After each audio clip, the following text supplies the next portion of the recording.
Doma Sports Talk Worldwide with some news from the world of boxing. So y'all know what time it is. You ain't in a rush to get concussed. Now, some more legend talk, right? It's just a survey. What you guys think out there, you know what I mean? Because it's all subjective. We all got our opinions about stuff. That's how we roll. But damn it, it's a sports channel, so let's talk about a little sport. All right. Who's the greatest heavyweight champion of all time, in y'all opinion? You know what I mean? Who you got? Who's the best heavyweight of all time, and why? You know what I mean? Y'all know who I got. I've said it on several occasions. I'll probably say it again in this video. Why? But, you know, I was just seeing an interview. I think Shaq was interviewing Mike Tyson.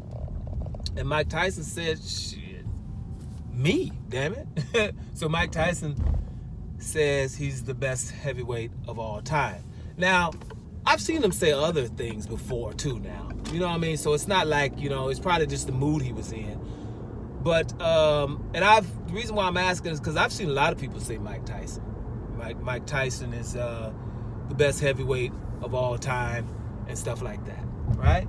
And even though I don't agree that Mike Tyson is the best heavyweight of all time, I can understand why some people would say that. You know what I mean? Listen, when it comes to Marvel comics and stuff, I'm a Hulk dude. You know, it's Hulk all day, every day. That's my boy, Hulk. So, you know, when you come messing with me talking about somebody else and some Spider-Man and some other dudes and stuff, you know, I like Thor a little bit too, but I'm a Hulk dude all day. You know what I'm saying? So that's how it is, because that's how I was as a kid.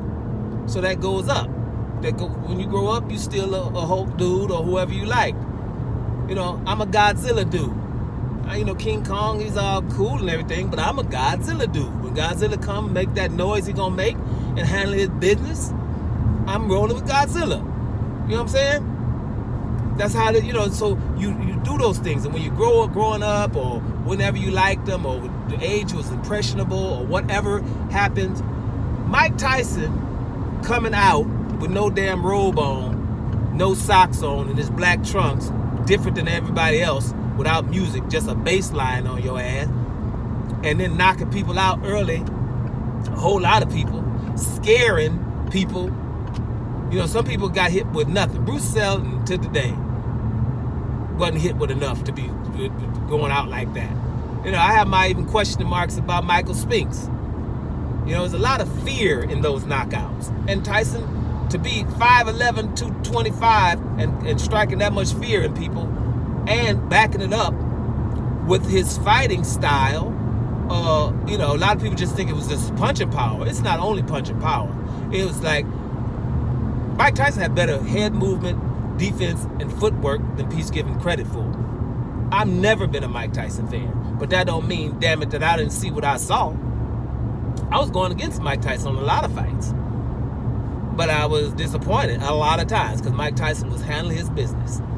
Right? So I understand that people that saw that and lived through that would say he's the best heavyweight of all time.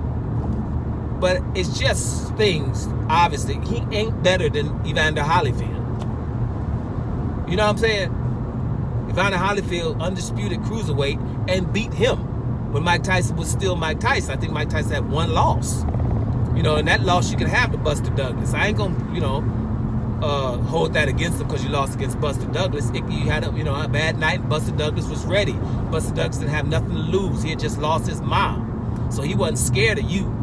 You know, and that fear didn't. You know, the first time Mike Tyson had him on the ground, Buster Douglas didn't quit. Came back up and handled his business. Right? And I don't like the excuses when Mike Tyson wasn't focused. Damn it!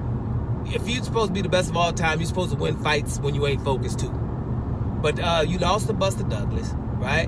But Holyfield wasn't scared and was able to handle his business against an informed Mike Tyson. Anybody watched the Holyfield first fight with Mike Tyson will see Mike Tyson hit Holyfield with a right hand that Michael Spinks and Bruce Seldon would have went down from. Right at the beginning. I'm talking about within the first 5 seconds. Just watch the first 5 seconds of the fight with Holyfield, and see, Holyfield could have quit then, but he didn't. He took that punch and started commencing to fighting Mike Tyson.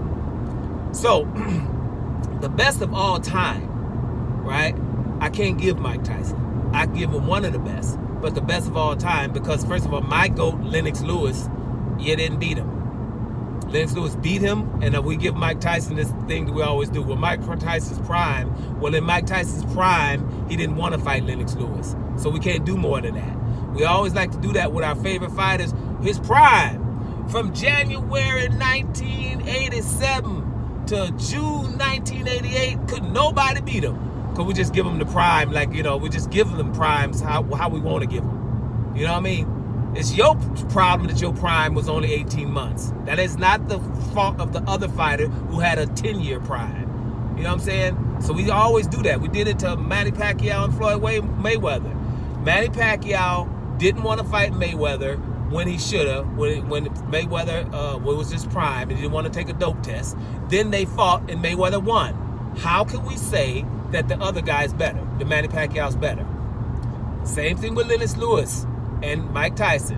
In your prime, you wasn't trying to fight Lennox Lewis. When you did fight, you got beat. How can we say that Mike Tyson's better than Lennox Lewis? We just do stuff because we like them. Like I would say, Hulk and Godzilla. Damn it, I'm liking them. I don't care whoever they fight and whatever. Hulk, I got Hulk. Period. And if he lose, I got some excuses or something. You know what I'm saying? Because I'm rolling with Hulk. You rolling with Mike Tyson. Doesn't mean he's the best of all time. That's my argument against Mike Tyson. I think that a George Foreman, I got him over him as well. I got Muhammad Ali, who I don't have in my, Muhammad Ali's not the greatest of all time to me, but I think I got Muhammad Ali over Mike Tyson as well. So it's a few people over Mike Tyson. I even think I got Vitaly Klitschko over Mike Tyson as well, right? But Mike Tyson is all that in a bag of chips, and he did a lot for boxing, and he brought people into boxing. He brought the casual fan into boxing. He brought an aura that till today Mike Tyson is loved because he handled his business. But when you're talking about the greatest of all time, I don't have him as my greatest of all time, not my second or third greatest either, but he is definitely one of the best ever. And to do that at being 5'11", I think it even makes it even more awesome of what he was able to achieve. So I'm going to give him his props. But the greatest of all time, I don't have him near that. My question is, where do y'all got Mike Tyson? And who's the greatest heavyweight of all time and why? And listen, before you even start the Muhammad Ali stuff and the Jack Johnson stuff, right? I'm talking about in the ring. Because if we're talking about what you were able to achieve out of the ring and the circumstances of surrounding it, then Jack Johnson. Because they want the lynch to do it every time he come out of the damn house. Muhammad Ali, because I'm standing for what you should have been standing for. Get out of here, then. I'm just talking about simply take their stature, how big they were, their athletic ability, and what they fought in the ring and who they fought in the ring. And give me your best heavyweight of all time. I've told you again, I'm going to say it again, Lennox Lewis is who I got because he's 6'5", 240, 250 pounds with a whole lot of skill, a whole lot of athleticism, and a whole lot of boxing IQ, and I think he causes a problem for anybody throughout the history of the heavyweight division. Those are my reasons in the short form. Y'all give me y'all's. Doma Sports Talk, worldwide. And I'm out of here, y'all.